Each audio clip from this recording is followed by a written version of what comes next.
আৰক্ষীয়ে নিজৰ তদন্ত কৰি আছে, কিন্তু খিলঞ্জীয়া মানুহক গ্ৰেপ্তাৰৰ ক্ষেত্ৰত আমাৰ আপত্তি আছে আৰু আমি আশা ৰাখিছোঁ তনুচাৰীক অতি শীঘ্ৰে অসম আৰক্ষীয়ে গ্ৰেপ্তাৰ কৰিব আৰু খিলঞ্জীয়া মানুহৰ পক্ষত ৰায়টো দিব বুলি আমি আশা ৰাখিছোঁ। আজি শংকৰৰ বেল পিটিশ্যনো আছে, আমি আশা ৰাখিছোঁ ন্যায়ালয়ে শংকৰৰ পক্ষত ৰায় দিব আৰু অনাগত দিনত এখন ঐক্যবদ্ধ সংগ্ৰামৰ বাবে অসমৰ খিলঞ্জীয়া জনগণক একত্ৰিত হ'বলৈ আহ্বান জনাইছোঁ। এই সংগ্ৰামখন বহিৰাগত মানুহৰ বিৰুদ্ধে, বাংলাদেশীৰ দপদপনিৰ বিৰুদ্ধে আৰু এতিয়া এই সংগ্ৰামৰ ধাৰাত প্ৰত্যেক খিলঞ্জীয়া মানুহ বীৰ লাচিত সেনা নামৰ সত্তাটোৰ লগত জড়িত হৈছে। তাৰ বাবে খিলঞ্জীয়া জনগণক ধন্যবাদ জনাইছোঁ আৰু অনাগত দিনত এখন ঐক্যবদ্ধ সংগ্ৰাম হ'ব আৰু এই ঐক্যবদ্ধ সংগ্ৰামে জাতিৰ মুক্তিৰ পথ মুকলি কৰিব। ধন্যবাদ।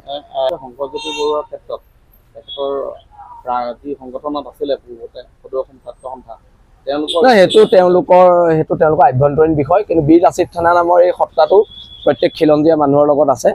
কোনোবা আছে নাই আমি নাজানো, কিন্তু বীৰ লাচিত সেনা নামৰ এই সত্তাটো খিলঞ্জীয়া মানুহৰ প্ৰত্যেক খিলঞ্জীয়া পক্ষত, কেৱল শংকৰজ্যোতি বুলি নহয়, প্ৰত্যেক খিলঞ্জীয়া পক্ষত আছে।